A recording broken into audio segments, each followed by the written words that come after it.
How's it going, everybody? Star Wars Talks here. So with the season finale of The Acolyte just dropping and seeing Osha turn her kyber crystal to red super easily, a lot of people have been asking me, how does Anakin not turn his kyber crystal to red even easier than Osha in the prequels? And the main reason for this is actually a little simpler than you would think, and what it boils down to is actually when Disney bought out Star Wars in 2012. They ended up changing some of the lore and some of the canon things, and one thing they really changed was the way that Sith received their red lightsabers. So before Disney, the Sith would actually, kill a Jedi and take their lightsaber, and they would find red synthetic crystals.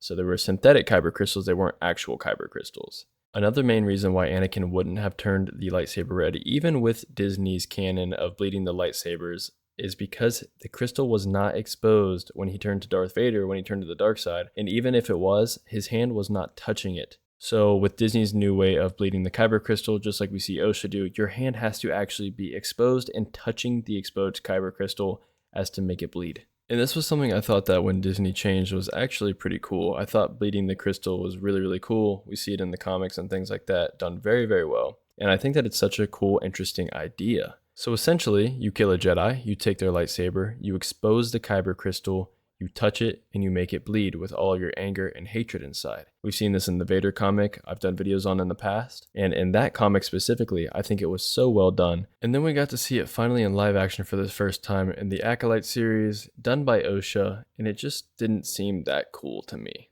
And I think to a lot of people at the same time. Before Disney, lightsabers had different meanings and different colors, as they still kind of do today. A green lightsaber would be someone that's more noble, more powerful in the Force. A blue lightsaber would be more of a guardian type figure, like an Anakin, for instance.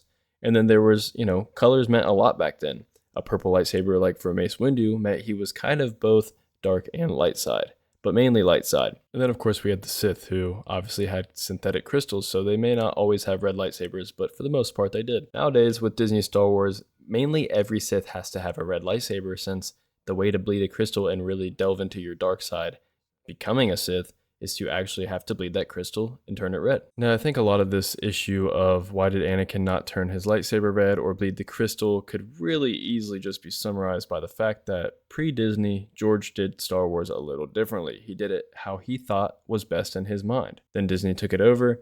They gave some thought to the bleeding sense of the kyber crystals and said, yeah, let's go with that route instead of the synthetic crystals. So there's really only two reasons for why Anakin's lightsaber doesn't turn red. One is obviously it was George's prequels, it was not Disney's prequels, so the bleeding of the kyber crystal was never a thing, it wasn't established at this point in time.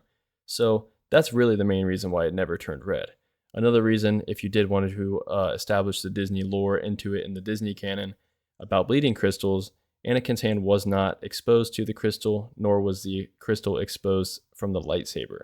Now, I do think in the Acolyte, when Sul's lightsaber gets dropped and it exposes the crystal, I think they should have shown it being stabbed by something and breaking the glass there, because it seems like the lightsabers are just built horribly, and it doesn't really make any sense to me. But that's really it for this video. I hope you guys enjoyed it, and again, I think this just boils down to pre-Disney and post-Disney buying out Star Wars. Hope you guys have a good one. Let me know what you think in the comments about this video, and may the Force be with you. I'll see you in the next one.